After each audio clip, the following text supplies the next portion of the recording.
हाँ, ये 8 मूल गुण कहलाते हैं। यद्यपि 8 मूल गुणों का वर्णन अलग अलग तरीके से भी शास्त्रों में मिलता है, लेकिन अब 5 उदंबर फल तो किसी के काम में नहीं आते। लेकिन जो चीज़ें अभी वर्तमान में जरूरी हैं उसके हिसाब से ये 8 मूल गुण बहुत अच्छे तरीके से संयोजित हैं। इसलिए 8 मूल गुणों को धारण करने की चेष्टा कर लेनी चाहिए। जिनकी उम्र अधिक हो रही है वो तो कर ही लें, और जिनकी उम्र अभी अच्छी है, स्वयं चलने फिरने लायक हैं, अच्छा खुद अपना काम कर सकते हैं, उन्हें भी बुद्धिपूर्वक अष्टमूल गुणों को धारण करने का कोशिश करना चाहिए। वो भी अड़ुव्रती कहलाएंगे, क्योंकि अड़ुव्रत का मतलब है अपनी शक्ति के अनुसार हम जितना भी व्रत लेंगे वो भी अड़ुव्रत कहलाएगा। समझ आ रहा है? हाँ, व्रती श्रावक दूसरी प्रतिमा वाला होना अलग बात है, लेकिन घर में रहते हुए जितना भी हम व्रत लेंगे वो हमारे लिए अड़ुव्रत में आएगा। इसको व्रती क्यों कहा? कोई पूछ सकता है।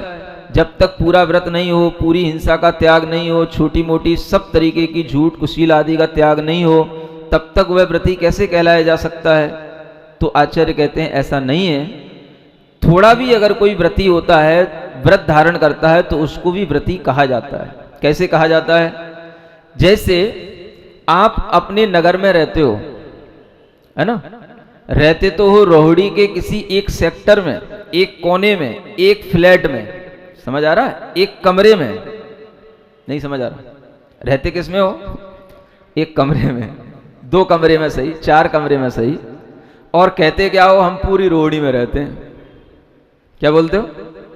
फिर और कोई रोहिणी से बाहर का आदमी आएगा तो बोलोगे मैं दिल्ली में रहता हूं। तो पूरी दिल्ली में फैले हो क्या? है कि पूरी रोहिणी में फैले हो?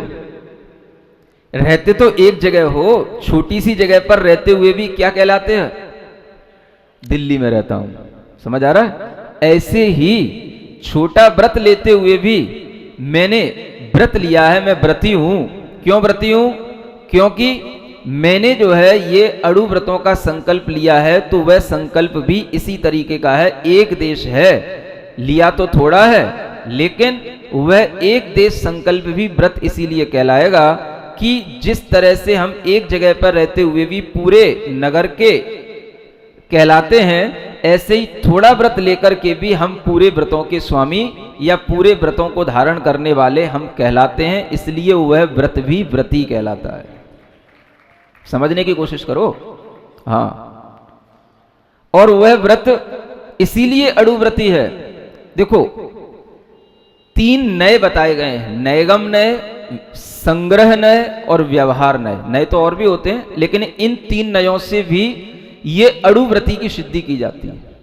नयगम नय का मतलब होता है कि हमने अभी जैसे कोई बहुत आगे के व्रतों का संकल्प नहीं लिया, मतलब आगे के व्रत अभी हमारे आए नहीं हमारे पास में, लेकिन हम भविष्य में लेंगे, भविष्य में हम ऐसा करेंगे, वह भी हमारे लिए अभी से व्रती की संज्ञा और व्रती के संकल्प के साथ जुड़ जाता है।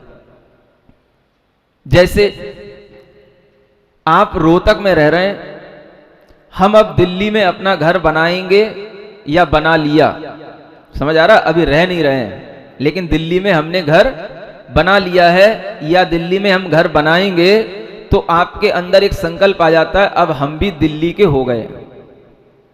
समझ आ रहा? नहीं आएगा?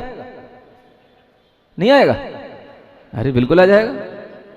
आपका दिल्ली में आना जाना होगा, दिल्ली में आप जगह ढूंढेंगे, दिल्ली में आप घर बनाएंगे, जब बन जाएगा, जब तक आप उसमें नहीं आएंगे तब तक भी आपके अंदर दिल्ली दिल्ली चलती रहेगी कि नहीं?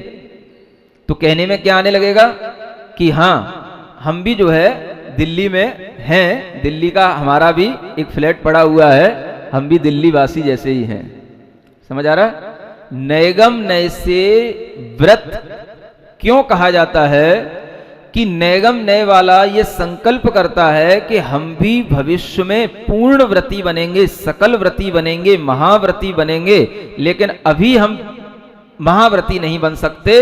इसलिए नयगम नय के संकल्प के कारण से उसके अंदर वह व्रत की संज्ञा आ जाती है। जो व्रत पूरे पूरे व्रत कहलाते हैं, वो व्रत पूरे नहीं होते हुए भी वो उसके अंदर वह व्रती संज्ञा से नवाजे जाते हैं। समझ आया? अड़ुव्रती का संकल्प होता है क्या? कि मैं महाव्रती बनूंगा। ये भी जानना। हा? अभी नहीं बन पा रहा, कोई बात नहीं, लेकिन बनूंगा। क्या? नहीं, वो ठीक है। जितना भी व्रत लिया जाता है, थोड़ा भी व्रत लेने वाला व्रती कहलाता है। यहां हम आपको ये समझा रहे हैं, जो थोड़ा भी व्रत लेगा वो भी व्रती है। ये समझो पहले आप, ऐसा मत समझो कि जो 12 व्रतों को लेने वाला होता है वही अणुव्रती कहलाता है। अणुव्रत कोई भी ले सकता है। आप कैसा भी भोजन कर रहे हो, कैसा भी पानी पी रहे हो, 5 अणुव्रत और 3 और जो व्रत बताए हैं उनको धारण कर लोगे, अष्टमूल गुणों को धारण करने वाले, आप भी अणुव्रती कहलाओगे। एक ये चीज जो है लोगों के दिमाग में कम है। लोग 12 व्रतों को धारण करने वालों को ही अणुव्रती समझते हैं। ऐसा नहीं है। अणु माने थोड़ा। आपने व्रत धारण किया है तो आप अणुव्रती हैं। और यहां तक कहा गया है, जो अपनी शक्ति के अनुसार जितना भी व्रत धारण करता है वह भी उसका अणुव्रत में ही आता है। क्या समझ आया? हर गृहस्थ को अणुव्रती कहा जा सकता है। किसी का रात्रि भोजन का त्याग है, किसी का जो है बाहर के भोजन पानी का त्याग है, किसी का जो है अपने अपने तरीके से अन्य कोल्ड ड्रिंक्स आदि का त्याग है ना, किसी का जो है द्विदल का त्याग है। जो भी आप त्याग कर रहे हो वो भी आपके लिए व्रत हैं और वो भी आपके लिए अणुव्रत की संज्ञा में आएंगे। ये बात अभी तक लोग कहते नहीं है, लेकिन हम आज कह रहे हैं। समझ आ रहा है? हाँ, अणुव्रत में सभी गृहस्थ आ सकते हैं। अपने अणुव्रतों की सीमा बढ़ाएं, क्योंकि उदाहरण क्या दिया गया, आप नगर के एक कोने में रह रहे हैं, थोड़ा सा भी अगर मान लो आपका घर नहीं भी है, किराए पर भी रह रहे हो, तो भी आप क्या बोलोगे? हम दिल्ली में रह रहे हैं। नहीं समझ आ रहा? हाँ, इसी तरीके से व्रत आपने थोड़ा भी लिया हो, अभी आप पूरे जीवन भर के लिए भी नहीं लिए हो, मान लो थोड़ा भी व्रत लोगे तो भी आपका वह अणुव्रत कहलाएगा। आपने 1 साल का व्रत लिया, 2 साल का लिया, 6 महीने का लिया, वह भी आपका अणुव्रत कहलाएगा। जिस तरह से आप अगर दिल्ली में 6 महीने के लिए भी रहने आते हो, 6 महीने के लिए भी रुकते हो, 1 महीना भी रुकते हो, तो भी आप क्या कहते हो कि हाँ हम दिल्ली में रुके हैं, दिल्ली में रह रहे हैं, हम दिल्ली में हैं। है कि नहीं? ठीक इसी उदाहरण से समझो, छोटा भी व्रत अणुव्रत है, इसलिए हर किसी को अणुव्रती कहने में कोई बाधा नहीं, बशर्ते कि वो ये समझे कि हमारा अणुव्रत कितना है। और जब उसको ये संज्ञा मिलेगी तभी वो आगे बढ़ने की कोशिश करेगा। अभी हमने थोड़े व्रत लिए और हम अपना बड़ा व्रत लें, अष्टमूल गुणों को धारण करें, ये हमारे अणुव्रत हो जाएंगे। 5 अणुव्रतों को भी अलग से धारण कर सकते हैं, वो भी हमारे अणुव्रत हो जाएंगे। और जो भी व्रत हम धीरे धीरे बढ़ाएंगे वो सब हमारे अणुव्रत बढ़ते चले जाएंगे। जब तक हम एक प्रतिमा के व्रत तक नहीं पहुंचेंगे तब तक भी हम अणुव्रती हैं। और जब हम आगे 2 प्रतिमा के व्रत तक पहुंच जाएंगे तब भी हम अणुव्रती ही कहलाएंगे, लेकिन फिर जो है नाम अलग अलग तरीके के उसके सामने आ जाएंगे। 1 प्रतिमा का व्रत ले लेता है तो वह दार्शनिक श्रावक कहलाता है, 2 प्रतिमा का व्रत ले लेता है तो वह व्रती श्रावक कहलाता है। तो वह व्रती कौन सा व्रती? वह 12 व्रतों को धारण करने वाला व्रती। जो पहले मूल गुणों को धारण कर रहा है वो भी व्रती, लेकिन कौन सा व्रती?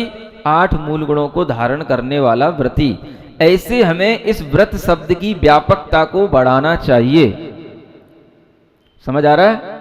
हर कोई व्रतों को धारण करे, जितना कर सकता है उतना करे, और ये मान के चले ये हमारा अणुव्रत है। अणुव्रत इसी को कहा गया है कि हर कोई धारण करे। गृहस्थ का ये धर्म है, हर अगारी का, घर में रहने वाले का ये कर्तव्य है, उसकी ड्यूटी है कि वो अपने अनुकूल उन व्रतों को धारण करके अपने आप को अणुव्रती समझे। समझ आ रहा है? ये एक व्यापक परिभाषा बता रहा हूं आपको। हाँ, ये थोड़ी सी परिभाषाएं संकुचित हो गई हैं। जब कोई बड़ा बड़ा व्रत ले या 12 व्रतों को धारण करे, 2 प्रतिमा ले, तभी हम समझते हैं कि अणुव्रती हुआ। ऐसा नहीं कहा गया है।